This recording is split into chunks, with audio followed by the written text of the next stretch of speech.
지금 이제 여기에서 우리 그 첫 번째 쪽 보면 여기서 설명하는 것처럼 아주 잘 돼 있어요. 무슨 말이냐면 1번, 괄호 1번이야.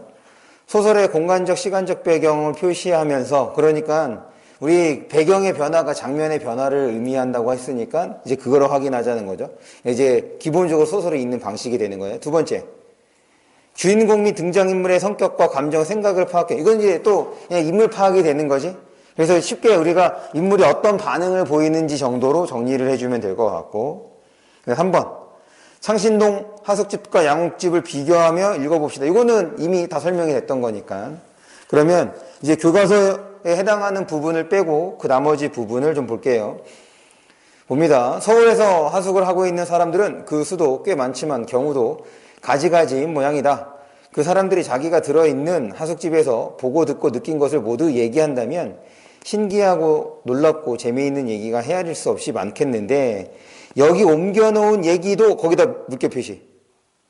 여기 옮겨놓은 얘기도 아마 그런 것들 중 하나라고나 할까. 그러니까 이런 표현 때문에 액자식 구성이라고 알 수 있는 거잖아. 지금 다른 데서 들은 이야기를 여기서 지금 갖고 왔다는 얘기인 거지. 계속 내가 언젠가 어느 공원의 벤치에 앉았다가 우연히 말을 주고받게 된 머리털이 덥숙한 젊은이에게서 들은 것으로서, 그래서 방금 읽은 부분 있죠? 거기에다가 이렇게 꺽쇠 표시를 해주세요. 아, 이것이 지금 방금 우리가 표시한 부분에 해당하는 내용인 거고, 그리고 거기에 이제 우리 동그라미 쳤잖아. 내 있는 거에다가. 그래서 1인칭 시점이 되는 거고, 지금 이야기의 주인공은 젊은이. 그래서 이제 외화가 1인칭 관찰자 시점, 이렇게 정리가 되겠습니다. 계속 읽어볼게요. 허풍도 좀 섞인 듯하고, 그럼 왜 허풍도 좀 섞인 것 같겠어? 서시에 대한 얘기를 할 때 믿을 수 없으니까 그런 거지 또 허풍으로 받아들일 수 있겠죠. 그리고 얘기의 본론과 결론이 어긋나 있는 듯 하기도 하지만, 그런대로 뭐랄까 상징적인 데도 있는 것 같아서 여기에 들은 그대로를 옮겨보는 것이다. 계속 이제 옮겨보는 것이다 라고 얘기를 했으니, 더군다나 지금 앞문단하고 그 다음 문단의 간격을 벌려줬잖아. 그러니 이거 이제 이야기가 좀 구무된다 이렇게 생각하시면 되겠죠. 내가 눈을 떴을 때 내 코는 벽에 거의 닿을 듯 말 듯 했다. 그래서 내에다 동그라미 쳐주시고, 그리고 이때 내는 우리 앞에서 동그라미 친 젊은이, 젊은이랑 연결해주면 되겠죠. 낮잠을 자는 동안 나는 벽에 얼굴을 바짝 대고 있었던 모양이다. 벽은 하얀 걸로 발라져 있었고 지나치게 깨끗했다. 내 방은 이렇지 않은데 하고 나는 어리둥절했다.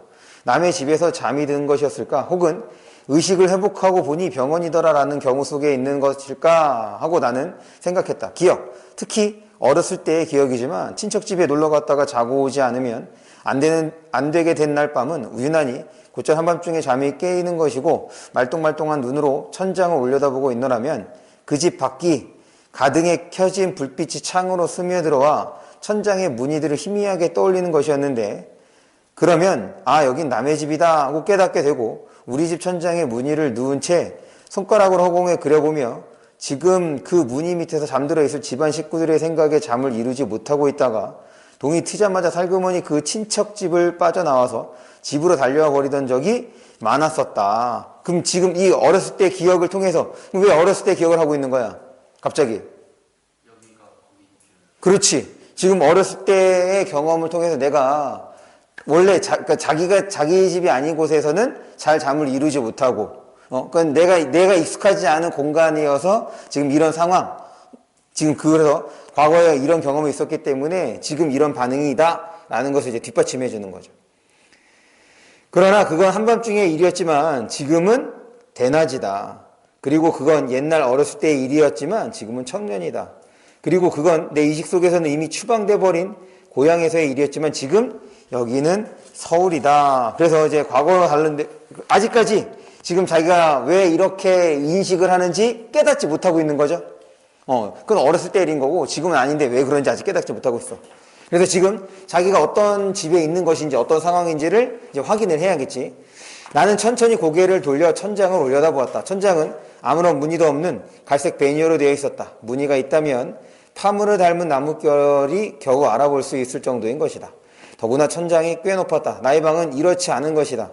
일어서면 머리를 숙여야 할 정도로 천장이 낮고 거기엔 육각형의 무늬 있는 도배지가 발라져 있는데 그것은 처음엔 푸른색이었던 모양이지만 지금은 빗물이 새어서 만들어진 얼룩등으로 누렇게 변색되어 있다. 더구나 내 방의 천장은 지금 내가 누워서 보고 있는 천장처럼 팽팽하지도 않고 가운데 부분이 축 늘어져서 포물선을 이루고 있는 것이다. 빈민가의 집들에서만 볼 수 있는 천장, 그렇다. 나의 방은 동대문 곁에 있는 창신동 빈민가에 있는 것이다. 지구가 부서졌다가 다시 생겨난다 해도 그 나의 방은 지금의 이 방처럼 깨끗하지도 못하다. 나는 얼른 고개를 돌려서 좀 전에 내가 코를 대고 낮잠을 자던 하얀 벽을 살펴보았다. 이것이 내 방이라면 신문지로서 도배된 벽에 볼펜 글씨에 이런 낙서가 분명히 있을 터이다. 창신동에 사는 사람들은 모두 개새끼들이다. 그러니까 지금 여기에서는 아직까지는 창신동에 대한 부정적 인식을 이제 드러내주고 있고, 또 한 가지는 그래, 창신동에 대한 부정적 인식을 드러내준과 동시에 창신동에 대한 기억은 분명하게 있는 거지. 그러니까 자기 집에 대한 인식은 있단 말이야. 근데 지금 이 공간에 대한 인식은 아직 드러나지 않았어. 나는 그 낙서가 언제부터 거기에 있었는지 모르지만 나처럼 전에 이 방의 하숙을 들어있던 사람이 밖에 비라도 오는 어느 날 할 일이 없어 누웠다가 누운 그 자세대로 손만을 들어서 적어놓은 것이라는 상상을 할 수는 있었다. 지금 여기서는 나가 쓴 게 아닌 거네. 거기에 이제 자기 방에 내가 들어오기 전에 있었던 사람이 쓴 글이었던 거야. 그러니까 이제 자기 방의 흔적인 거죠. 내가 자기 방임을 알려주는 표시였던 거야.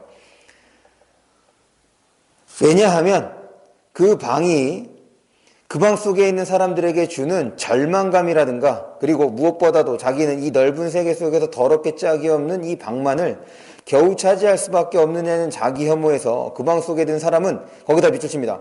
그 방 속에 든 사람은 누구나 그런 낙서를 하지 않고서는 배견하지 못했을 것이기 때문이다 라는 얘기는 결국 누구도 그렇지, 나도야. 다시 말해서 그 어떤 사람이 그 낙서를 하지 않았더라면 아마 내가 했을지도 모른다는 것이다. 다른 사람의 낙서이긴 하지만 결국 그 낙서는 나의 인식을 드러내주는 거네요. 그래서 나는 그 30년대 식을 표현을 사랑했다. 그리고 대가의 문장처럼 믿음직스럽다고 생각하고 있었던 것이다. 뭐를? 아까 그 낙서. 지상에 있는 헤아릴 수 없는 많은 방들 중에서 내가 나의 방을 구별해낼 수 있다면 그 낙서로서 그럴 수밖에 없을 것이다. 나는 내가 방금 잠이 깬 방에 하얀 회가, 이거는 이제 그 석회 같은 거 여기 바른 거 말하는 거죠. 회가 발라진 벽을 천천히 살펴보았다. 그러나 그 낙서는 없었다. 지나치게 깨끗했다. 지금 앞에서도 그렇고 지금도 그렇고 자꾸 지나치게 깨끗했대. 거기다 밑줄 한번 쳐봐. 그냥 깨끗하면 깨끗하고, 그리고 깨끗하면 다시 좋은 거 아니야? 근데 이제 지나치게 깨끗하다는 얘기는 모두 반영할 수 있어. 약간의 거부감도 있을 수 있는 거지. 혹은 이제 아직도 이제 여전히 적응하지 못한 자신의 처지를 드러낼 수도 있는 거야. 그러자 나는 내가 누워있는 방 전체를 보고 싶어서 천천히 내가 몸을 돌렸을 때 나는 방 가운데서 무서운 괴물이라도 보지 않을 수 없다는 듯이 천천히 몸을 반대편으로 돌렸다. 물론 괴물 같은 건 없었다. 내가 덮고 있던 혼이불 자락이 내 몸 밑으로 깔렸을 뿐이다. 나는 방 안을 찬찬스럽게 눈으로 더듬었다. 내 오른쪽 벽의 구석진 곳에 다색의 나망으로 된 방문이 있다. 내 맞은편 벽에 기대어 책들이 좀 무질서하게 줄을 지어 서 있다. 나를 향하고 있는 책의 등에 적혀진 그 책들의 표제를 나는 읽었다. 이것은 내 전공 부분의 책들, 바로 나의 책들이었다. 그러니까 지금 이 방이 누구의 방인 거야? 그렇죠. 내 방이라는 것이 지금 하나씩 드러나고 있어. 계속. 그리고 핀이 빠졌는지 캘린더가 벽에서 떨어져서 마치 단정치 못한 여자가 주저앉아 있는 듯한 모습으로 방바닥에 널려져 있고, 왼쪽 벽 구석 가까이에 잉크병, 노트들, 펜들, 나의 세면도구, 잿더리, 담배가 몇 갭이 빈 진달래, 찌그러진 성냥통. 그러니까 이런 거. 진달래의 경우는 이제 시대적 배경을 알려주는 소재로 작용할 수 있겠죠. 왜냐면 지금은 이런 담배가 없으니까. 찌그러진 성냥통, 그리고 내 기타 역시 무질서하게 놓여 있거나 벽에 기대어져 있고, 벽의 옷걸이에는 내 옷들이 걸려져 있었다. 모든 것이 나의 소유였다. 그러니까 지금 이 낮잠 자고 눈을 떴을 때 이 방이 결국 누구의 방이라는 거야? 내 방인 거야. 그러면은 지금 앞에서 보여줬던 그런 반응들은 아직 내 방에 대해서 내가 적응을 못하고 있는 상태인 거지. 그러니 지나치게 깨끗하다. 자꾸 이런 인식을 이제 보여주는 거란 말이야. 더군다나 지금 벽, 천장 이런 것들이 지나치게 깨끗한데 내 물건들의 상태는 어때? 어질러져 있잖아. 좀 그런 면에서 차이가 있죠. 계속 봅니다.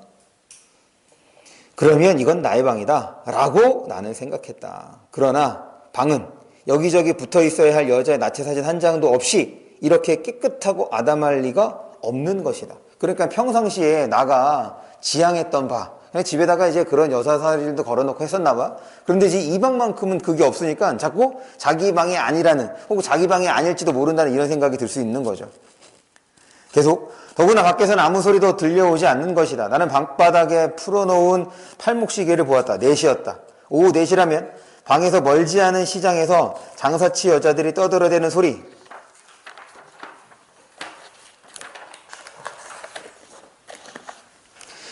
안에서 나는 수돗물 흐르는 소리, 옆방에서 무슨 내용인지 모르나 들려오는 웅웅거림, 창밖으로 지나가는 기동차의 덜커덕거리는 괴음과 경적의 날카로운 소리가 들려와야 하는 것이다. 거대한 기계가 돌아가고 그 기계가 수많은 새들이 치여 죽어가는 경우를 상상할 때 그런 경우의 곁에 서 있는 사람이 들을 수 있는 소리를 나는 듣고 있어야 하는 것이다. 원래 내 방이었다면. 맞죠? 근데 지금 그런 게 들려 안 들려? 안 들리는 거죠. 그럼 반대로 우리가 이제 이 작품이 대충 어떤 내용인지 알고 있으니까 이런 소리, 이런 흔적들이 있었던 공간은 바로 어디였던 거야? 그렇죠. 창신동, 빈민가, 하숙생활했던 그 집이었던 거겠지. 그런데 조용하다. 아무 소리도 없는 것이 이상하다. 마치 여름날 숲속에 들어앉아 있는 것처럼 조용하다니. 그러자 방 밖에서 마루를 가볍게 걷는 소리가 나고 잠시 후에 피아노 소리가 쾅 울려왔다.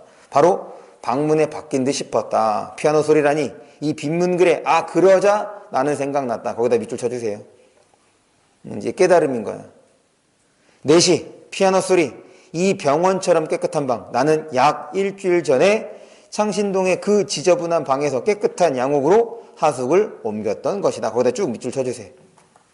이사한 지 일주일이 됐지만 아직도 내 방에 대해서 뭘 느껴? 이사한 지 일주일이 됐지만 아직도 내 방에서 뭘 느껴? 낯설음을 느끼고 있는 거죠. 낯섦을 느끼고 있어.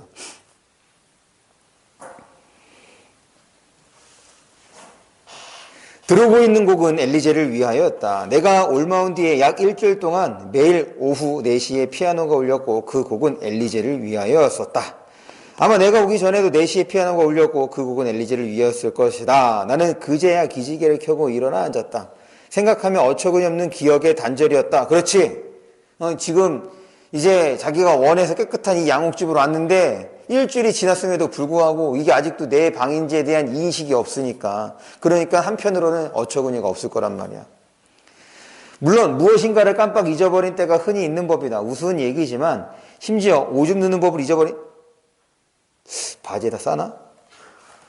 언젠가 어느 다방에 가서, 그 다방은 어느 건물의 2층에 있었는데 나는 무슨 생각인가 잠겨서 계단을 느릿느릿 걸어 올라갔었다. 다방문에 밖에 있는 화장실에 들렸을 때였다. 그때 나는 긴급한 생리적 필요에도 불구하고 어떻게 소변 보는 거라 깜빡 잊어버린 것이었다. 나는 몹시 당황했었다. 잠시 후 곧 나는 우선 바지 단추를 끌어야 한다는 습관으로 되돌아올 수 있었지만 여간에선 있을 수 없는 습관의 단절조차 경험했던 건 확실한 얘기다. 젊어서도 치매가 올 수 있으니까 조심하시고.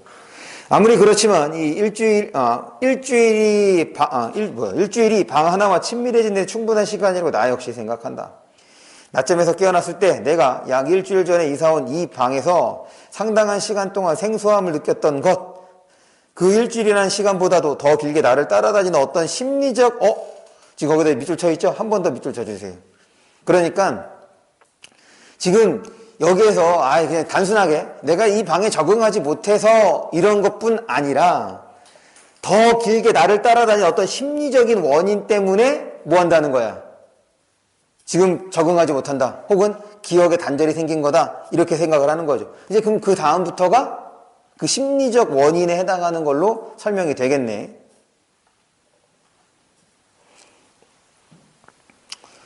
내가 이 병원처럼 깨끗한 양옥으로 하숙을 들게 된 것은 나를 꽤 아껴주는 다정다감한 어느 친구의 호의에서 나온 권유 때문이었다. 난 지금, 그러니까 나가 지금의 상황은 어떤 거야? 지금 낮잠 자고 일어나서 왜 자꾸 내가 일주일이나 지났는데 이 집에서 이렇게 생소함을 느껴? 지금 그거지.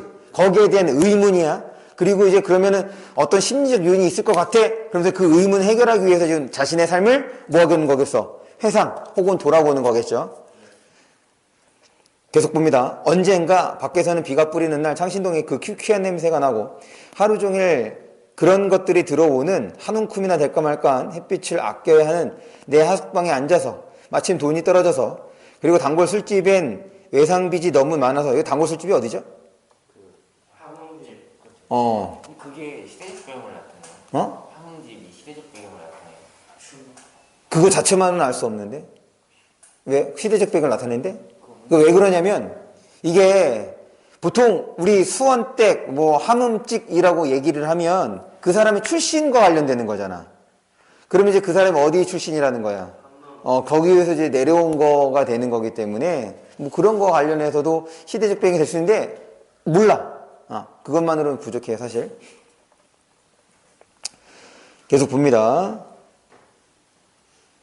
외상빚이 너무 많아서 또 외상을 달라는 염치도 없고 해서 옆방의 영자에게서 그 영자에 동그라미 쳐주세요. 빌린 푼돈으로 술 대신 에틸알코올을 사다가 물에 타서 홀짝홀짝 이 공업용 알코올 사다 드시면 골로 가는 거 알죠? 물에 타서 홀짝홀짝 마시며 혼잡 취해서 언젠가 내가 내동댕이 쳐서 갈래갈래 금이 간 거울 앞에 얼굴을 갖다 대고 찡그려 보았다가 웃어 보았다가 미쳤죠? 제발 눈물도 흘려보고 있는데 그 다정한 친구가 대박이네. 이런 상태에서 친구 봤으니 야, 이 새끼 여기서 미쳤구나 이 생각이 드는 거지. 다정한 친구가 찾아왔던 것이다. 그 친구는 내 생활이 그래가지고는 도저히 희망이 없는 것이라고, 그리고 내 생활 태도에는 일부러 타락한 자의 그것을 닮으려는 점이 엿보인다고 진심으로 걱정해주며 빈민가에서의 그렇게 무질서하고 태폐적인 생활과 질서가 잡히고 규칙적인 또 한쪽의 생활과의 비교도 재미있지 않겠느냐고. 그러니까 거기다 한번 밑줄 쳐줄까요? 질서가 잡히고 규칙적인 또 한쪽의 생활, 이것이 지금 어디에서? 양옥집인 거죠. 그리고 그 앞에 무질서하고 태폐적인 생활, 거기다 또 한번 밑줄 쳐주고, 이거는 이제 창신동에서의 생활이 되는 거지. 않겠느냐고 나를 타이는 식으로 얘기하며 자기 친척 중에서 퍽 가풍이 좋은 집안이 하나 있는데 거기에 자기가 나의 하숙을 부탁해 보고 싶다는 것이었다. 그래서 지금 그 친구의 말을 간접 인용 혹은 간접 화법이라고 얘기를 하는 거야. 이렇게 해서 이제 전달하고 있습니다.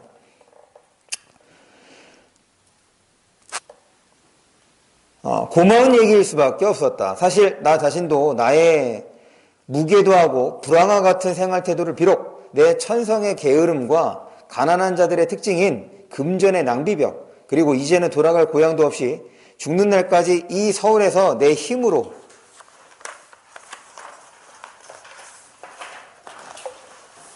살아가야 한다는 절망감에다가 핑계를 대고 변명해 보려 했지만 아직 젊다는 이유 하나만으로서도 내 생활 태도 개선의 가능은 충분하다는 점에 생각이 미치면 나도 나 자신의 기만을 인정치 않을 수 없곤 했던 참이라. 그러니까 나도 아는 거야. 맞지? 여기서 이제 벗어나야 된다는 생각, 그리고 지금의 이런 생각들이 부정적이다, 안 좋은 거다라는 생각은 나도 이제 알고 있었던 거죠. 그것을 기만이야, 기만. 뭘 했다는 거야? 내가 나를 속여왔다는 얘기인 거지. 참이라 그 친구의 의견을 고맙다고 할 수밖에 없었다. 그러나 그 무렵에 나는 돈에 퍽 쪼들리고 있었으므로, 그러니까 나는 그 무렵에 돈에 퍽, 그러니까 지금 상황은 나는 어떤 상황이야? 지금 이 방에 누워서 내가 왜 이거 기억 못하고 있지? 내가 내 방을 왜 인식 못하고 있지? 지금 그 상황인 거야. 그래서 지금 여기에 오게 된 그 계기 혹은 그 전 일을 떠올리고 있는 거죠. 그러나 그 무렵에 나는 돈에 퍽 쪼들리고 있었으므로 당장 그 친구의 의견을 쫓을 수가 없게 되었었다. 버스 탈 돈마저 떨어져서 매일 방에 틀어박힌 채 희곡, 거기다 밑줄 쳐주세요. 희곡 습작이나 하고 있을 때였다. 그러니까 이제 희곡 습작, 이걸 통해서 얘가 직업적으로 혹은 무엇을 목표로 하고 있는지를 우리는 이제 짐작할 수 있는, 작가를 지망하고 있는 거죠. 그리고 습작은 이제 연습하는 걸 말하는 거니까. 그리고 오래 후 다행히 어느 쇼단에 천국용 코미디 각본이 몇 편 팔리고 여기서도 분명해지네. 얘의 직업이 뭔지. 각본가야. 거기서 생긴 습이 꽤 되었으므로 오랫동안 내심 일종의 간절한 욕망으로서 계획해오던 이주권, 그러니까 이사를 말하는 거죠. 역시 그 친구의 권유를 따라서 실행한 것이 약 일주일 전인 것이었다. 그래서 여기까지가 내가 왜 이 집에 오게 됐는지를 설명을 했어. 그리고 매일 오후 4시가 되면 나는 엘리제를 위하여를 듣게 되었다. 피아노는 이 집의 며느리가 치는 것이었다. 거기 며느리에다 동그라미 쳐주세요. 이 집의 식구의 구성은 할아버지로 불리는 계속 볼게요 그냥. 할아버지로 불리는 키가 작고 마른 편이 영감과, 영감도 동그라미 쳐주시고, 할머니로 불리는 역시 키 작고 마른 편의 노파에도 동그라미 쳐주시고, 어느 대학의 물리학 강사로 나가는 아들 동그라미 쳐주시고, 그 부인 동그라미 쳐주시고, 며느리. 그 다음에 대학 강사의 여동생 동그라미 쳐주시고, 그 다음에 대학 강사의 3살 난 딸 동그라미 쳐주시고, 그리고 식모. 그래서 지금 이 주인집 식구를 소개를 했어요. 그런데 지금 이 앞에서와의 차이가 있죠. 앞에서는 누구한테 돈 빌렸어? 영자한테 빌렸거든. 그러니까 이 이름이라고 하는 건 그 사람이 뭘 드러내주는 거야? 고유성을 드러내주는 거지. 그런데 지금 이 집 사람들에 대해서는 이름이 없어. 맞죠? 그러니까 이 사람들의 이름을 또 알지 못할 수도 있는 거고, 또 한편으로는 지금 이 집 사람들의 특성을 굳이 개성적으로 혹은 고유적으로 드러낼 필요가 없기 때문에 이렇게 표현한 걸 수도 있는 거지. 그런데 이제 우리가 공부를 했으니까 여기서는 뭐가 되는 거야? 익명성이었죠? 그러니까 특별히 이름 붙여주지 않고 바로 현대인의 이런 모습을 그냥 그대로 드러내주는 특성으로서 혹은 전형적 모습으로서, 제가 중산층의 전형적 모습으로서 이제 제시가 되는 것, 이렇게 봐줄 수가 있겠습니다. 할머니. 네. 늙은이를 말해요, 늙은이. 늙은 여자 생각하면 돼요. 계속 할아버지는 나를 이 집으로 데려다 준 친구의 큰아버지 뻘이라고 했고, 말하자면 나의 생활 태도를 거기다 붙여주세요. 나의 생활 태도를 바꾸어 놓겠다는 책임을 진 분이었다. 그러니까 지금 앞에서 친구가 지금 이제 자기네 친척네로 가라고 권유한 이유가, 너 거기 있으면 안 될 것 같아, 지금 이거였잖아. 너무 타락하는 생활. 그래서 야, 거기서 좀 벗어나자. 그래서 지금 이 집으로 오게 된 거란 말이야. 나는 내가 이사를 온 첫날 저녁 할아버지 앞에 불려나가서 들은 얘기를 지금도 기억한다. 그것은 일종의 오리엔테이션이었다. 몇 가지 나의 가족관계에 대해서 묻고 나서 할아버지는 갑자기 내가 6.25 때는 몇 살이었느냐고 물었다. 정확한 나이는 얼른 계산이 되지 않아서 10살이었던가요? 그러면 이건에서 이제 이 작품의 시대적 배경이 명확하게 구체적으로 나오는 거죠. 내가 우물쭈물 대답하자 할아버지는 아마 그럴 거라고 하며 사변이 남겨놓고 간 것이 무엇인 줄 모르겠군. 6.25 사변을 말하는 거지. 말했다. 그러니까 이는 이제 그 전쟁 이후에 60년대나 70년대 이렇게 된다고 보면 될 것 같아요. 사변 전에 있었던 것에 대해서는 알 수가 없고, 있다가 해도 어린아이로서의 기억밖에는 가지고 있지 않으므로 무엇이 사변 후에 더 보태지고 없어진 것인지는 모르겠다고 솔직히 대답했다. 그러자 할아버지는 고개를 끄덕이고 나서 그것은 가정의 파괴라고 한마디로 얘기했다.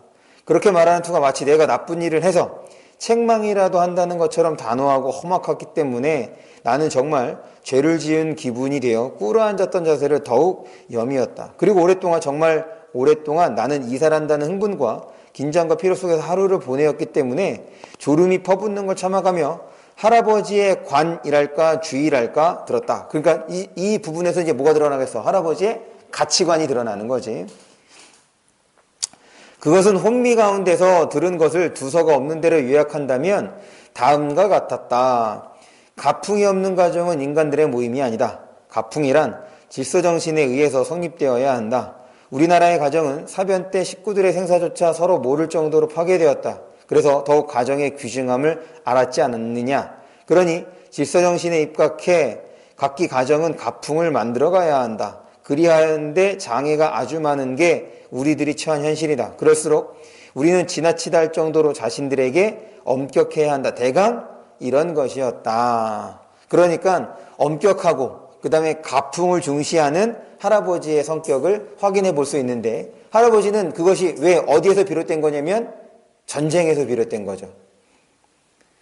계속 가풍, 내게는 낯설기 짝이 없던 단어였지만 며칠 동안에 나는 그 말의 개념이 아니라 바로 그의 실체, 가풍의 실체를 온몸에 느끼게 되었다.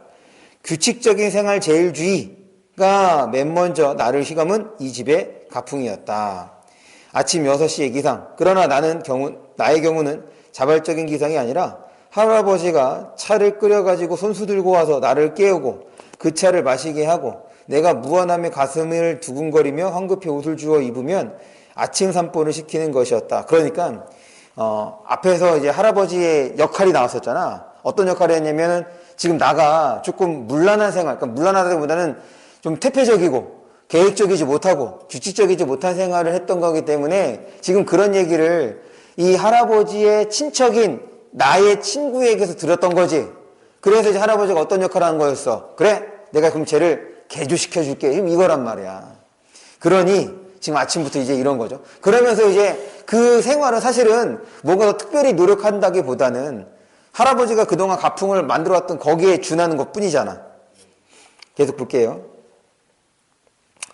그래서 나는 수면 부족으로 좀 자유로운 낮에는 늘 낮잠이었다. 그래서 낮잠 잔 거였네, 오늘.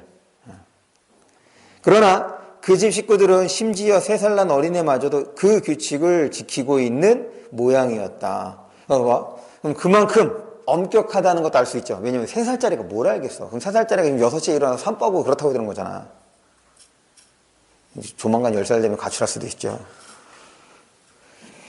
아침 식사, 출근 혹은 등교, 할아버지도 어느 회사의 중역으로 나가고 있었으므로 이제 중역이라는 얘기는 이제 임원급 정도 생각해 주시면 돼요. 집에 남는 건 할머니와 이제 누구? 내 며느리, 그리고 3살 난 딸, 식모. 그리고 노곤한 몸을 주체하지 못하는 나뿐이었다. 그럼 왜 노곤한 거야? 지금 이 생활에 아직 적응하지 못하는 거죠. 그동안 나는 오전 10시경에 며느리와 할머니가 놀리는 미싱 소리를 쭉 듣게 되고 12시경에 라디오에서 나오는 음악을 듣고 오후 4시엔 엘리자를 위하여를 듣게 된다. 그러니까 아침 6시부터 해서 지금 오후 4시까지의 일상이 규칙적으로 돌아가고 있다는 얘기인 거지.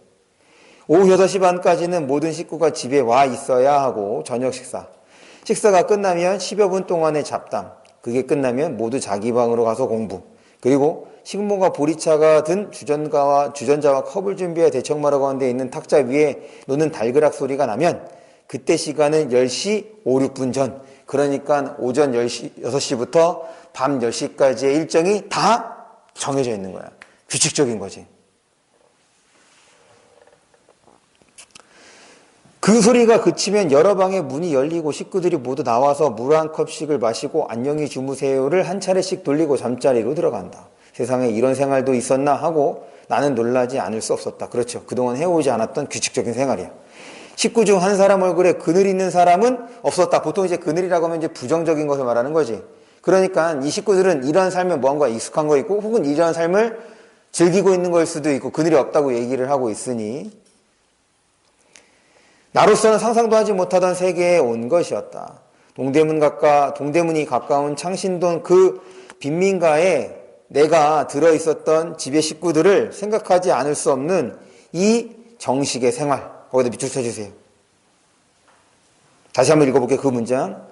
동대문이 가까운 창신동 그 빈민가의 내가 들어있었던 집의 식구들을 생각하지 않을 수 없는, 그러니까 그 생각하지 않을 수 없다고 얘기를 했으니 지금 이 생활을 하면서 이 정식 생활을 하면서 반대로 뭐가 생각났다는 거야? 창신동에서의 생활이 생각났다는 얘기인 거죠. 그 집 식구들을 생각을 했다는 거야. 내가 간혹 이 양옥 식구들의 얼굴을 생각해 보려 할 때면 물론 대하는 시간이 적었던 탓도 있겠지만 일주일밖에 안 됐으니까 그보다는 차라리 아마 낮잠에서 깨어났을 때 내가 지금 있는 방에 대해서 생소감을 느끼던 그런 알 수 없는 이유로 나는 이 집 식구들의 얼굴을 덮어누르고 보다 명료하게 떠오르는 창신동 식구들의 얼굴 때문에 덥지 않게 괴로워했다. 그러면 지금 이제 대조가 되는 거죠. 사실 이 창신동에 대해서는 부정적인 인식이 컸단 말이야. 그런데 거기에 있는 사람들은 선명하게 떠올라. 왜? 그렇지. 개성적이니까. 그러니까 이제 여기에서 보면 아까 영주라고도 이제 이름 붙였던 것처럼 그 나름대로의 고유성이 있는 거야. 그러니까 선명하게 떠올라. 근데 하지만 여기에서는 떠오르지 않고, 그러니 대학 강사, 4시에 뭐 하는 사람, 며느리, 할머니 이런 식으로 이제 처리가 되는 거죠.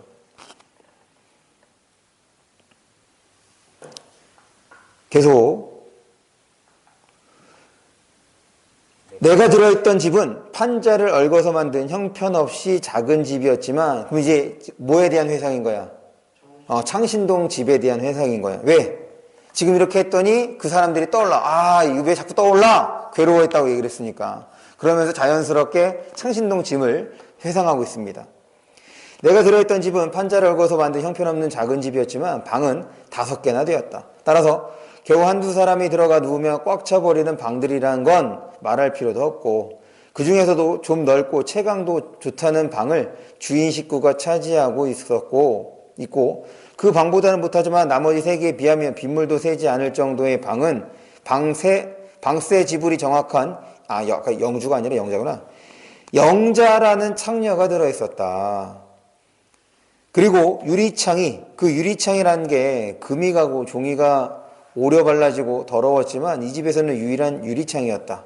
달림방에는 50쯤 나 보이는 깡마르고 절름발인 사내가 10살이라고 하지만 영양실조 등으로 볼이 홀쭉하고 머리만 커다랗지 몸은 대여섯 살 애들보다 더 작고 말라 비틀어진 딸을 데리고 살고 있었다. 그러니까 지금 정말 그 세상에서 가장 밑바닥에 있는 사람들이 모여있는 곳이 바로 창신동이라는 거야. 그래서 이제 외관, 빗물도 새고, 이제 여러분들 이제 그런 경험 없죠? 저도 이제 어렸을 때 많이 가난해서 이제 벽지가 울어, 비가 오면. 그러다 보니까 비가 막 뚝뚝 떨어지는 건 아닌데 이렇게 쭉 정말 이렇게 가운데가 습기가 차니까는 무거워지는 거 아니야. 거기가 물이 모여서 그렇게 되거든. 바가지 10개 막 바르긴 했었는데 옛날 할머니 10개, 3개쯤 해놨는데 양동이에다가. 계속 볼게요. 이제 그런 사람들이 모여있는 곳이야. 그리고 나머지 방들 중에서 한 방을 40대 막벌이 노동자 서씨가, 그리고 한 방을 내가 차지하고 있었다. 됐죠? 그래서 지금 그 5개의 방에 대한 얘기였어. 내가 이 양옥으로 와서, 그리고 이제는 진절머리가 나기 시작한 거기다가 이제 물개 표시. 진절머리, 진절머리가 나기 시작한 엘리제를 위하여를 피아노로 치고 있는 며느리에 대한 이 집 할아버지의 배려에 관하여 알게 되었을 때, 그러니까 지금 그 4시에 맞춰서 울리는 이 피아노 소리에 대해서 일주일 만에 뭘 느껴? 진절머리를 느껴. 그리고 이제 부정적 인식이 이제 나타나기 시작하는 거야. 알게 되었을 때 맨 먼저 생각한 것이 창신동 그 판잣집 절름발이 사내와 그의 말라 비틀어진 딸이었다. 거기다 밑줄 쳐주세요. 처음에 다시 어디에 밑줄 치냐면 이 집 할아버지의 배려에 관해 알게 되었을 때 밑줄. 그 다음에 절름발이 사내와 그의 말라 비틀어진 딸이었다가 이제 그거 관련해서 이제 떠오르다라는 거지. 할아버지는 피아노 소리를 무척 싫어하지만 그러나 여학교 시절에 피아노 치는 걸 배워두었다는 며느리의 손가락을 굳어버리게 할 수는 없다고 생각했었다. 굳어버리게 하다니 그건 할아버지의 귀향이 도저히 허락할 수 없는 것이었던 모양이다. 그래서 며느리가 피아노를 대할 수 있는 시간도 이 양옥의 규칙적인 생활 속에 끼일 수 있었던 것이다. 여고에 다니는 딸에 대해서도 비슷한 태도가 아닌가고 나는 생각했다. 저녁 식사와 공부 시간이 되면 그 여고생은 자기 방으로 간다. 그리고 10시가 되면 식모가 끓여다 놓은 보리차를 마시기 위해서 대청마루로 나온다. 그동안은 공부를 하고 있는 걸로 되어 있다. 그런데 그건 모르는 거죠. 왜냐하면 방에 들어있는 거니까. 그러니까 지금 나는 이 집 식구들이 어떤 행동을 하는지를 이제 관찰하는 것밖에 안 되는 거야. 일주일 동안에 이제 그 관찰 결과를 얘기하고 있는 거야. 그렇지만 저 창신동 전름발이 사내는 어떻게 그의 딸을 교육시켰던가. 아, 이렇게 되는 거네. 지금 이 창신동 전름발이가 떠올린 거는 할아버지가 지금 그 피아노, 그러니까 피아노를 외치게 한 거야. 굳지 말라고. 그러니까 그 며느리가 학교 다녔을 때 배웠던 거에 대해서 그 잊지 않게끔 하기 위한 나름의 배려인 거란 말이야. 그러니까 할아버지는 이러한 방식으로 교육, 물론 근데 그 배려로 이제 표장을 하긴 했지만 어쨌든 이제 규칙적인 거 안에서 이제 녹아드는 거죠. 그러니까 내가 경험했던 그 전에 이 양옥집에서 경험하기 전에 내가 경험했던 그 전름발이 사내. 왜? 그 집에서 전름발이 사내는 10살한 딸이 있었으니까. 그럼 그 사람의 교육법은 어땠는지 이렇게 자연스럽게 연결이 되는 거지. 계속 나는 그 전름발이 사내가 자기의 어린 딸을 꿇어앉혀 놓고 있는 것을 그 방 앞을 지날 때마다 유리창을 통해 볼 수 있었다. 내가 그 방 앞을 지나칠 때면 거의 항상 그 풍경을 볼 수 있기 때문에 그 빼빼 마른 계집애가 자기 아버지 앞에 꿇어앉아 있지 않은 시간은 언제인지 알 수 없었다. 밥을 지으러 나올 때거나 수도에서 물을 길러 몸을 한쪽으로 기울이고 비척거리며 걸어갈 때 외에는 항상 꿇어앉아 있었다고 보아야 할 것이다. 유리창이 막혀있기 때문에 그 안에서 전름발이는 무슨 얘기를 자기 딸에게 들려주고 있는지 모르지만 그는 쉴 새 없이 입을 돌려 말을 하고 있는 것이었다. 항상 종이와 연필이 계집애 앞에 놓여 있는 걸 보아서 아마 그건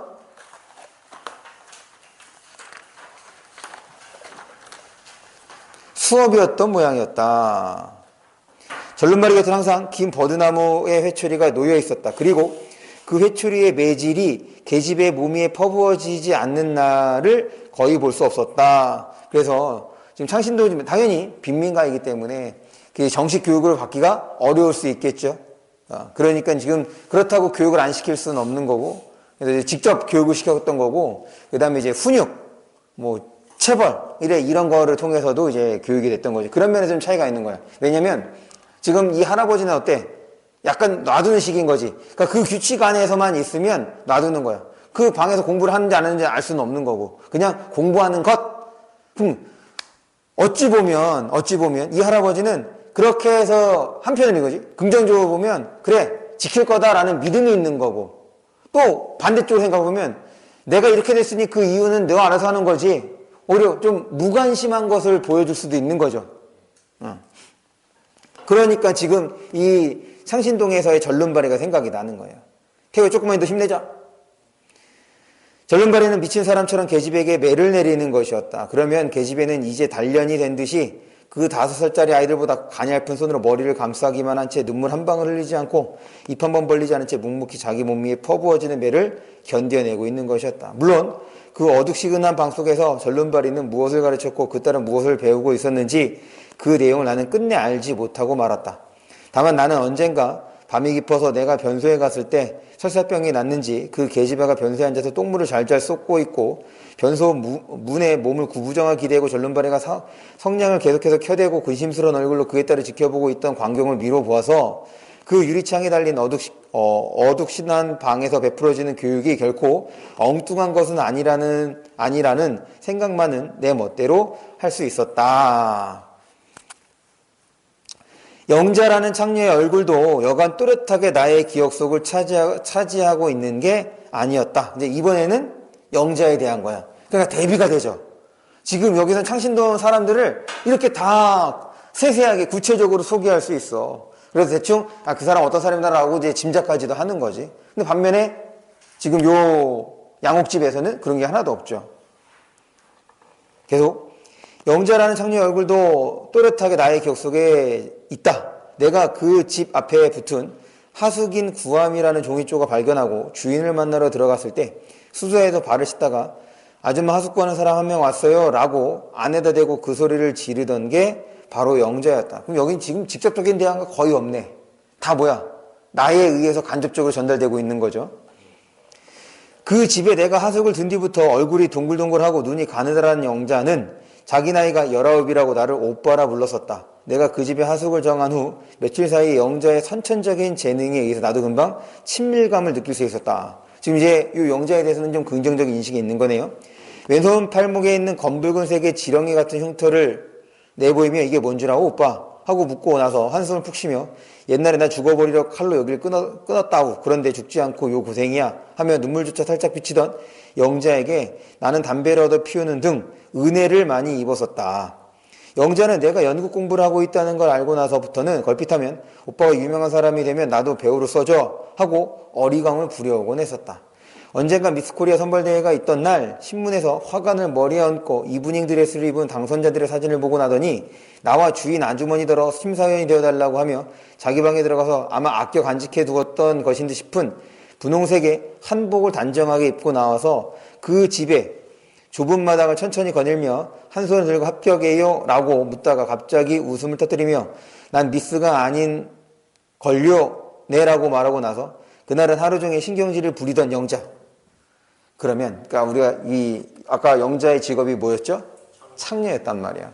그런데 지금 한복을 소중하게 간직했다라는 것은 사실 창녀가 입기에는 적절한 그러니까 뭐랄까 왜냐면 보통 창녀는 사실 옷을 이렇게 막 잘 안 입잖아. 그러니까 우리가 이제 그 매스컴에서 봤던 그런 창녀의 이미지를 보면 근데 한복은 그러지 않지. 그리고 이 전통 한복은 어떤 느낌을 주는 거냐면 정갈한 깨끗한 그 다음에 보통 이제 이 전통 옷이기 때문에 전통적 여인의 모습으로서 그런 이미지를 갖고 있는 것이 한복이란 말이야. 그걸 간직하고 있다는 것 자체가 이 영자 한편에서는 그런 당연히 욕구도 있는 거지. 그런데 현실인식도 드러내주고 있죠. 나 처녀가 아니래. 그러니까 물론 우리가 지금 생각한 지금의 처녀는 어떤 거야? 단순하게 이제 관계를 맺고 안 맺고에 떠나서 결혼 유무로 처녀와 총각 이렇게 얘기를 하고 있는 거잖아. 어? 아, 왜 그래?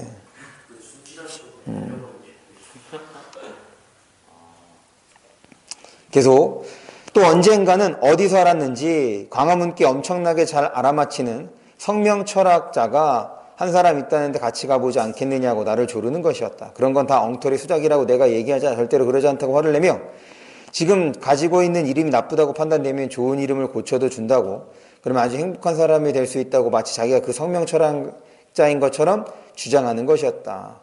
여러 날을 두고 졸리던 끝에 할 수 없이 내가 그럼 같이 가보자고 나서자 영자는 금방 시무룩해지며 그렇지만 그 사람은 이름만 가지고도 지금의 신분을 딱 알아맞힌다는데 여러 사람이 있는 데서 갈보라고 해버리면 좀 얘기가 곤란해지겠다고 하며 발뺌을 하는 것이었다. 그러니까 지금 얘는 그런 것이 공존하고 있는 거네. 얘도 행복해지고 싶은 거야. 그리고 여기서 행복해진다는 얘기는 한복을 입을 수 있고 자신의 그런 현실과는 좀 다른 삶을, 평범한 삶을 살고 싶은 건데 막상 이제 그런 자리에 가게 되면 자신의 신분이 들통나게 되는 거니까. 날 수 있다고 생각을 하는 거니까. 나도 그럴듯하게 생각되어서 그럼 그만두자고 해버렸지만 미련은 남았는지 그 후로도 영자는 곧잘 그 성명 철학자 얘기를 꺼내곤 했다. 내가 이 양옥으로 이사를 한다는 날도 영자는 오빠더러 내 이름을 가지고 가서 좀 알아봐 달라고 부탁하려 했더니 하며 섭섭해하였었다. 엘리제를 위하여 피아노 소리는 이제 며느리의 허밍까지 어울려 절정에 도달하고 있었다. 아, 이런 거네. 아까 4시에 눈 떠서 지금 피아노 소리 들으면서 이런 생각 저런 생각을 하다가 생각 끝에 이제 영자까지 그런 생각 중에 이제 피아노가 절정에 달하는 거야. 조금 있으면 끝나겠네요. 며느리 허밍이 시작되었으니 잠시 후에 피아노 소리도 그칠 것이다. 야, 지금 이 허밍하는 것도 어떤 거야? 규칙적이라는 거잖아. 허밍이 뭐예요? 콧노래.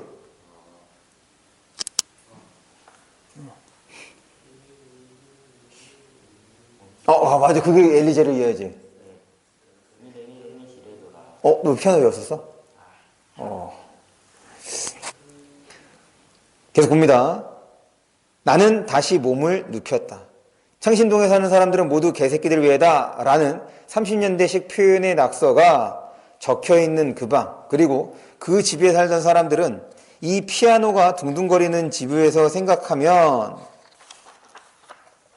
너무나 먼 곳에 있는 것이었다. 거리감이죠. 그곳은 버스 안을 타면 곧잘 갈 수 있다는 평범한 가능성마저를 송두리째 말살시켜버리는 간격에 저쪽에 있었다. 그러니까 이제 실제적으로는 그 버스 한 정거장 거리인가 봐. 근데 이제 심리적으로는 그것보다 훨씬 더 멀게 느껴지는 거지. 일주일이란 보수를 치르고도, 값을 치르고도 여전히 이 하얀 병에 대해서 서먹서먹한 느낌이 드는 것은 그 측량할 길 없는 간격을 내가 아무런 준비도 하지 못한 채 갑자기 건너뛰었기 때문이 아니었을까? 거기다 밑줄 쳐주세요. 일단 첫 번째인 거죠. 지금 생활이 정말 극과 극이야. 그런데 아무런 준비 없이 왔기 때문에 여전히 일주일이라는 시간이 흘렀음에도 불구하고 내가 아직 적응하지 못하고 있는 거 아닌가라는 생각을 해보는 거죠. 나도 아주 어렸을 적엔 이런 생활 속에서 자라나고 있었던지 어쩐지는 모르지만 내 기억이 회답하는 한 이 양옥 속의 생활은 지나치게 낯선 것이었다. 창신도 그 집의 나머지 한 사람 서씨라는 중년 사내는 얼굴을 떠오를 때면 더욱 그러하였다. 거기다 밑줄 쳐주세요. 중년 사내를 떠올 때마다 어떻게 되는 거야? 지나치게 낯선 거라고 느낀다는 거지. 뭐가? 이 양옥집에서의 생활. 잠깐 쉬었다 갈게요. 봅니다. 이어서 빈민가입니다. 빈민가. 빈민가의 저녁이 오면 공기는 더욱 탁해진다. 멀리 도시 중심부의 우뚝우뚝 솟은 빌딩들이 몸뚱이 한편으로는 저녁 햇빛을 받고 다른 한편으로는 짙은 푸른색의 그림자를 길게 눕힌다. 빈민가는 그 어두운 빌딩 그림자 속에서 숨 쉬고 있었다. 교과서의 직업 목록 속에서는 찾아볼 수 없는 가지가지 일터에서 사람들이 땀이 말라 끈적거리는 얼굴을 손으로 부비며 돌아오고 이 마을에 들어서면 그들의 굳어졌던 얼굴들이 풍선처럼 펴진다. 거기다 밑줄. 우통을 벗은 사내들은 모여서서 쉴 새 없이 떠들고 아이들은 자기들 집과 집의 처마를 스틸듯이 지나가는 기동차의 뒤를 쫓아 환호를 울리며 달린다. 아낙네들은 풍로를 밖으로 내놓고 그 위에 거기 풍로나 동그라미 쳐주세요. 이게 이제 시대적 소개를 시대적 배경을 드러내주는 소재가 됩니다. 나도 풍로는 안 써봤는데 이게 그 난로랑 비슷하게 생긴 거야. 그래서 이거를 기름인가? 그래서 불 붙이고 난 다음에 이걸로 이제 요리하는 걸걸?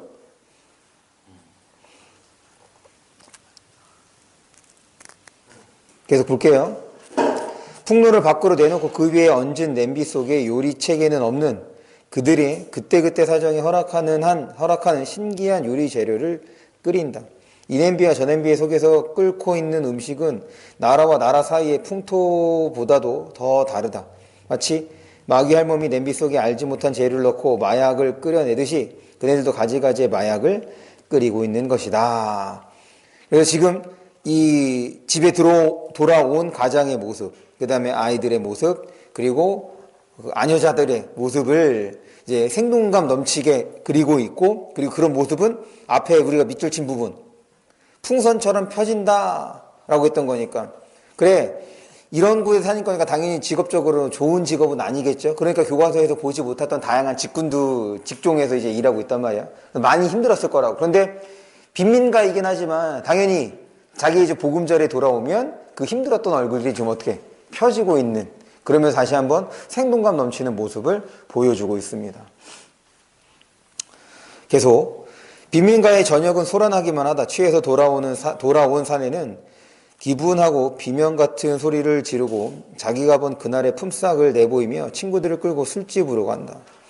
그러면 그 뒤로 그 사나이의 안악이 쫓아와서 사나이의 손에서 돈을 빼앗아주고 주먹을 휘둘러 보이며 집 안으로 사라지고, 그러면 뒤에 남은 사람들은 싱글싱글 웃으며 노예에서 고래고래 소리 지르는 그 사나이를 달랜다. 정겨운 모습이지. 그러니까 지금은 이제 이런 드라마가 별로 없어. 예전에 그러니까 다 집이 없을 때는 새들어 살았잖아. 지금 여기에 나오는 것처럼. 한지붕 새가족이라는 드라마가 있었거든. 일요일 아침에 해주는. 이제 그래서 보통 이제 주말 드라마라고 하면 그런 이제 가족의, 그 다음에 이웃 사촌 늘 간의 관계를 드러내는 작품, 드라마들이 많았는데, 이제 지금은 그런 작품들이 거의 없잖아. 왜? 공감이 잘 안 되는 거야. 그렇게 살고 있는 사람들이 많지 않으니까. 그리고 또 한 가지는, 또 예전이랑 다른 게, 청춘 드라마가 없어. 그래서 멜로물은 있는데, 청춘 드라마라고 하면, 그러니까 학교, 중고등학생들의 생활을 보여주는 드라마나 아니면 대학생들, 그러니까 우리 때는, 그러니까 내가 어렸을 때는 사실은 이제 메인 드라마들이 그런 거였거든.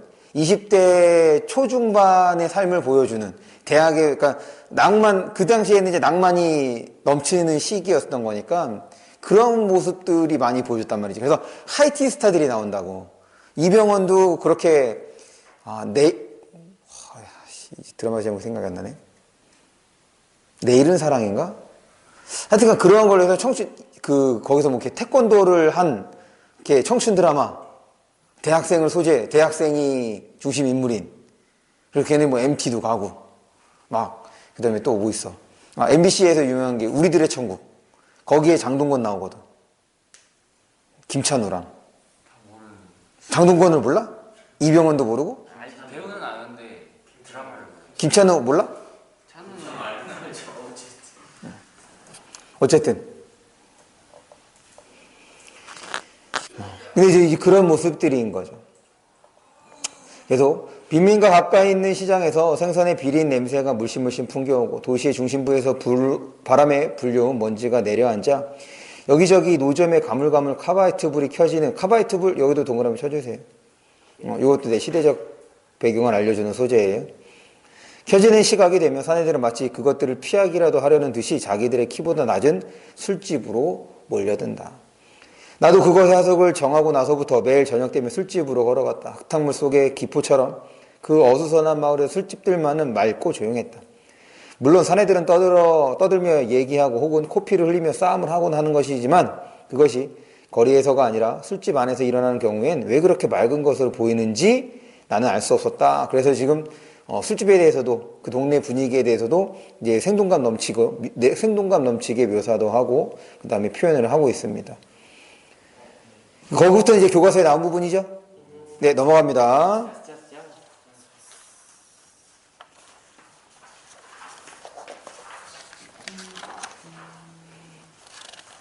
그리고 그 흥분제부터 정되지 않을까? 처음에는 왜요?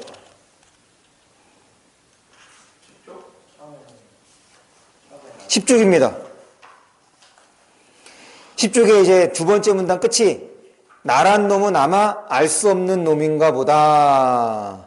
그래서 이제 자신에 대한 아이러니한 인식을 보여주는 거죠. 처음에 이제 동경했지만 지금 여기에서 일주일 생활해보고 그렇게 된 거야. 피아노 소리가 그쳤다. 계속 이제 지금 피아노가 연주되는 동안, 그러니까 낮잠 자고 눈을 떠서 피아노가 연주되는 동안에 이제 생각들을 쭉 보여준 거였어요. 그러면서 자신의 그 창신동에서의 경험도 쭉 얘기를 했습니다. 피아노 소리가 그쳤다. 무의식 중에 나는 방바닥에서 팔목시계를 집어 올렸다. 내가 지금 무슨 행동을 했던가 깨닫자 나는 쓰는 숨이 나왔다. 그 피아노가 이것도 있었던 부분인데. 나는 존경심을 받았다. 에이전트 아니에요? 처음에 나는 네, 거기부터 볼게요. 네.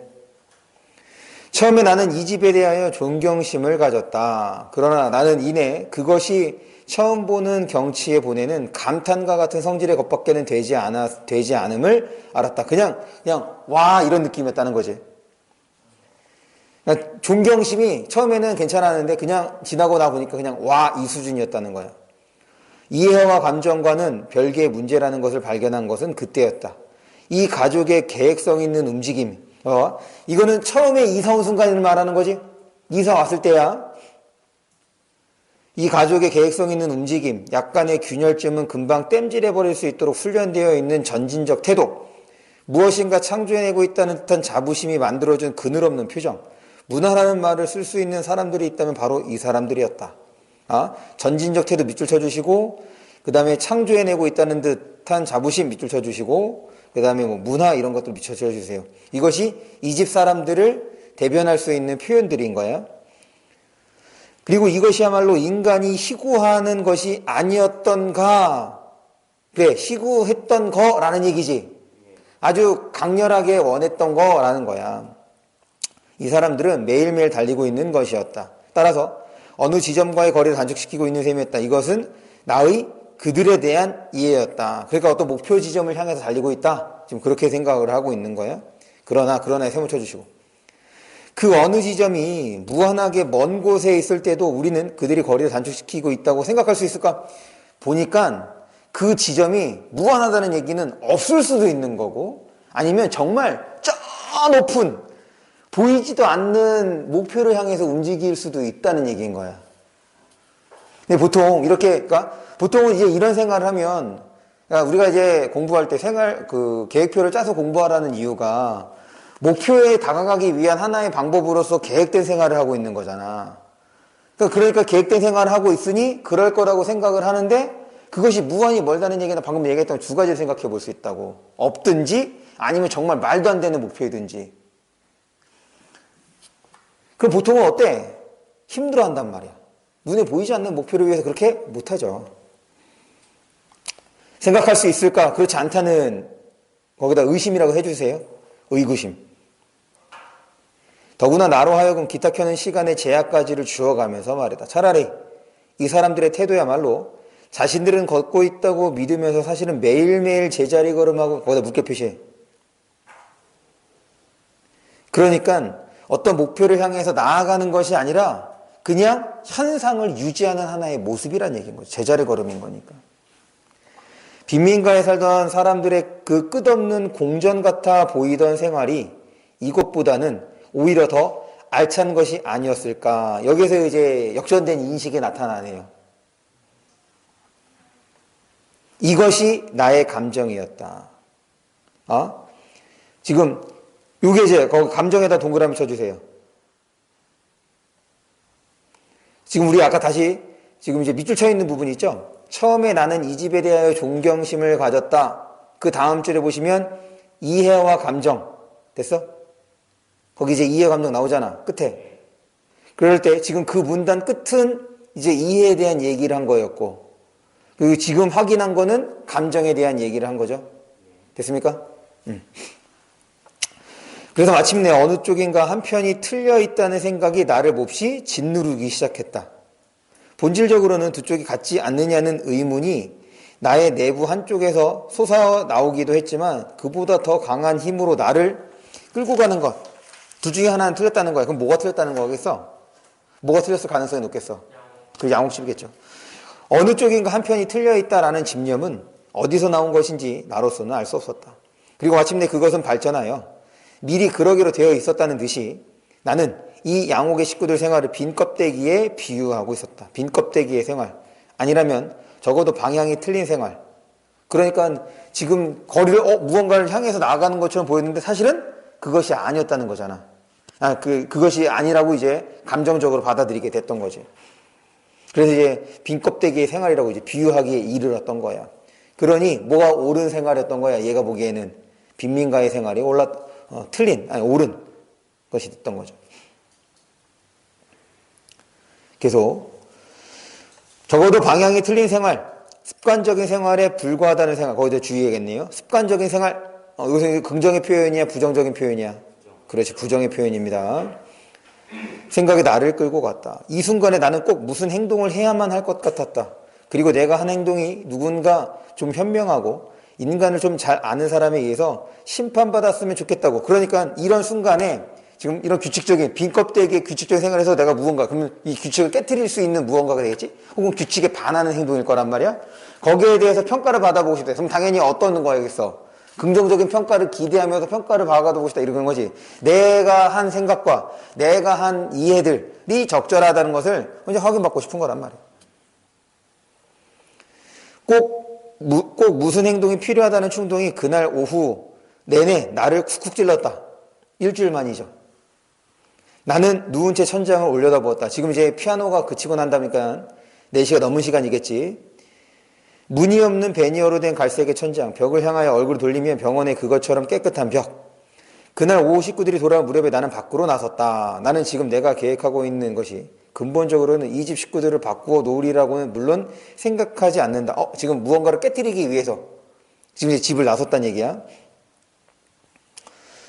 그러나 무엇인가 해야만 한다는 의무감에 가까운 생각이 나로 하여금 느릿느릿 걸어서 어느 약방 앞에까지 가게 했다. 벌써 날이 어두워져 가고 있었기 때문에 약방 안의 진열장 안에는 불이 밝게 켜져 있었다. 그래서 거기에 진열되어 있는 약병이나 상자들의 장난감처럼 귀여워 보였다. 나는 약방의 문턱에 서서 허리를 구부리고 진열장 안을 구경했다. 고개를 들어보니 아주머니 한 사람이 진열장의 저편에서 몸을 이쪽으로 내밀어 나를 굽어보고 있었다. 나는 아주머니 향하여 희쭉 웃어 보이고는 이제 마치 무엇을 찾고 있는 듯한 태도로 진열장 안을 기웃거렸다. 나는 머뭇거리고 있는 것이었다. 무엇을 찾느냐고 아주머니가 친절한 음성으로 물었다. 나는 여전히 고개를 숙인 채 진열장을 두리번거리면서 흥분지혜가 있느냐고. 그럼 이 사람들에게는 뭐가 없는 거야? 흥분이 없는 거야, 흥분이. 그러니까 지금 이 사람들이 지금 너무 진정되어 있고 너무 안정되어 있으니 그것을 좀 벗어나거나 혹은 깨트려 볼 수 있는 흥분, 익사이팅이 필요한 거죠. 흥분제가 있느냐고 대답했다. 얼마나 필요하냐고 아주머니가 물었다. 나는 속으로 그 집 식구들을 헤어보았다. 할아버지, 할머니, 대학 강사, 며느리, 여고모, 여고생, 식모, 손주딸 모두 7사람이었다. 나는 한 사람의 칠해분을 달라고 했다. 그러면서 그지에 나는 고개를 똑바로 들었다. 아주머니는 필요 이상으로 엄숙한 표정을 지으면서 상점의 안쪽에 있는 진열장으로 가서 정제의 약을 하얀 종이에 싸서 가지고 나왔다. 세문하고 돌아서자 나는 아까와는 달리 내 기분이 싸늘해져 있음을 느꼈다. 그럼 아까는 그래 무언가를 이제 좀 개선하기 위해서 행동했던 그 나름대로의 뭐가 있었던 거야? 어떤 열정이 있었겠죠? 지금 이제 싸늘하다. 아까와는 달리 싸늘하다고 얘기했던 거니까 그래 지금 이런 상황 계속 있어서는 안 돼.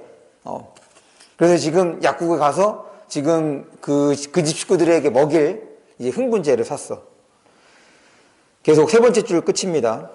안도와 같은 것이었다. 여기서 싸늘해져 안도야. 다행이다 이런 거죠. 그리고 오래간만에 주위를 천천히 구경할 수 있는 여유를 갖게 되었다. 저녁을 맞으면서 내 주위에는 셀 수 없이 많은 양옥들이 줄을 지어 서 있었다. 그렇다는 얘기는 다른 집도 지금 이 집과 비슷한 생활일 수 있겠네. 집집의 창마다 밝은 불이 켜져 있고 옛날에 그 마을에서와는 달리 옛날에 그 마을 뭘 말하는 거겠어? 그렇죠.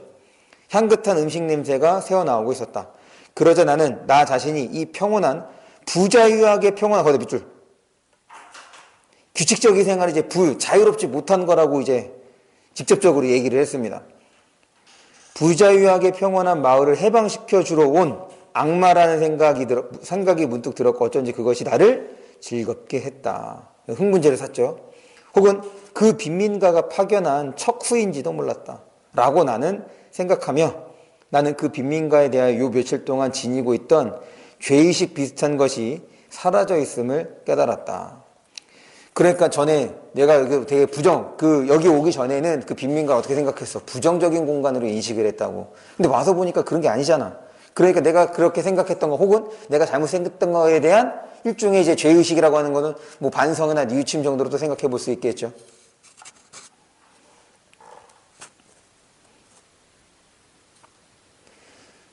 일종의 비겁한 보상행위라고 누가 곁에서 말했다면 나는 정말 즐거워서 고개를 끄덕이며 웃었을 것이다. 내가 집으로 돌아왔을 때 식구들은 밥상을 받아놓은 채 내가 올 때까지 여전히 틀 안에서 이제 하려고 하는 거예요. 그래서 이제 밥을 먹었겠죠?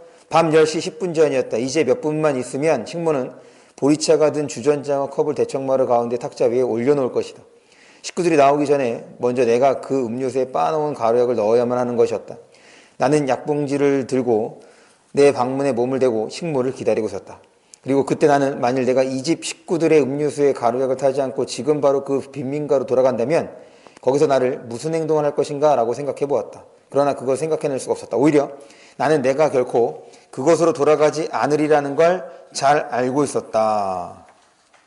이 생각은 아까 저녁 때 약방에 가기 전에 생각과는 좀 모순된다는 것도 깨닫고 있었다. 그러니까 지금 아이러니한 거야.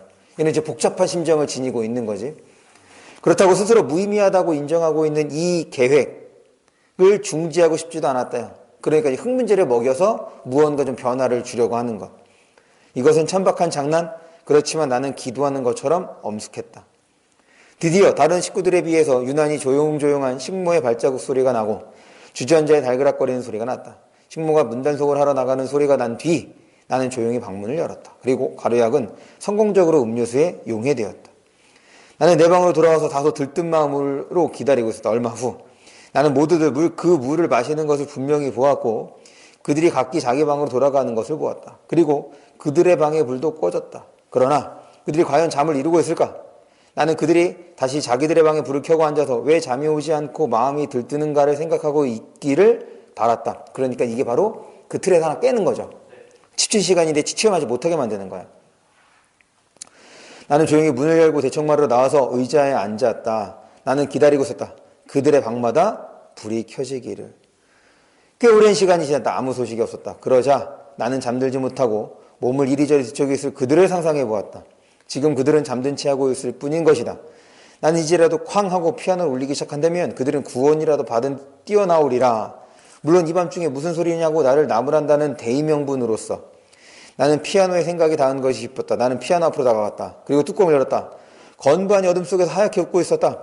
나의 손가락들이 건반에 놓여 있었다. 이제 손에 힘만 주면 돼. 물론 곡도 무엇도 아닌 광폭한 소리만 이 집을 떠내려 보낼 것이다. 여기서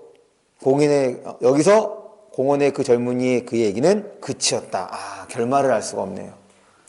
어떤 일이 벌어졌을지. 다시 이제 어떻게 외부 이야기로 넘어온 거죠. 그저 덧붙여 한마디 한다면 하고 그 젊은이는 잠시 후에 얘기했다. 그날 밤 피아노가 그토록 시끄럽게 울렸음에도 불구하고 나를 피아노 앞에서 떼어내기 위해서 방문을 열고 나온 사람은 단 한 사람, 할아버지뿐이었습니다. 뭐야? 계획이 실패로 들어갔다는 얘기인 거지. 몇 개의 기침 소리를 들은 듯 하기도 했습니다만 피아노 앞에서 떨어져 나오면서 자기는 왜 그렇게 고독함을 느꼈고 그의 방으로 데려다 주기 위하여 그의 손목을 잡고 있는 할아버지 팔이 왜 그렇게도 억세게 느껴졌는지 결국 자기 혼자만의 생각이었던 거고, 그러니까 억세게 느껴졌다는 얘기는 또 뭘 느끼는 거야? 자유가 억압되는 것을 느끼는 거고, 그 억압의 틀이 커다란 것도 느끼는 거겠죠. 왜냐하면 그 가족에 아무도 그런 반응을 보인 사람이 없었으니까.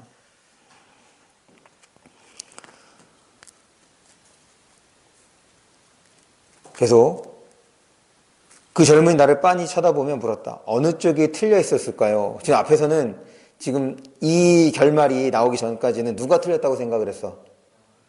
양옥집이 틀렸다고 생각을 했어.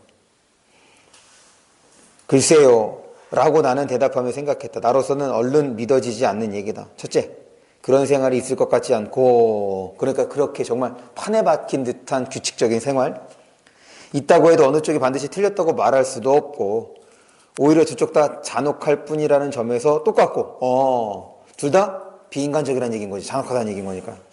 어느 쪽이 틀렸다고 해도 그것은 그 젊은이가 이질적인 사실을 한눈에 동시에 보아버리려는 데서 생긴 무리겠지라고. 그러니까 서로 다른 것을 같은 시각으로 바라보기 때문에 나타나는 현상, 무리라고 이제 생각을 하는 거. 이치가 없다는 얘기인 거네요. 거기 무리가. 내가 틀려 있었을까요? 라고 그 젊은이는 다시 내게 물었다. 글쎄요 라고 대답하며 다시 나는 생각했다. 그러고 보니 아무도 틀려 있는 사람은 없는 듯하다. 그렇지만 이것도 자신 있는 생각은 아니고 솔직히 말하면 나도 모르겠다. 알 수 있는 것은 다만 그 젊은이가 보았다는 두 생활이 사실 내 바로 곁에 공존하고 있다고 하면 나도 좀 멍청해져 버리지 않을 수 없으리라는 느낌뿐이었다. 그러니까 이 젊은이가 멍청해 보였다는 얘기인 거죠. 왜? 서로 이질적인 것을 한 번에 이제 이해하려고 하는 거니까. 그래서 핵심적인 부분이 딱 그 부분이 되는 거지. 우리가 교과서에 실린 부분이 이 작품의 정말 핵심적인 부분. 그래서 양옥집에 대한 생각, 왜냐고 그다음에 그 빈민가에 대한 생각이 이제 커진 때가 바로 그 서씨에 대해서 생각할 때였다고 이제 얘기가 했던 거고, 그 이후에 나오는 내용은 그 내용, 그러니까 그런 내용을 이제 강화하는 측면인 거잖아. 여기까지 봐주시면 되겠습니다.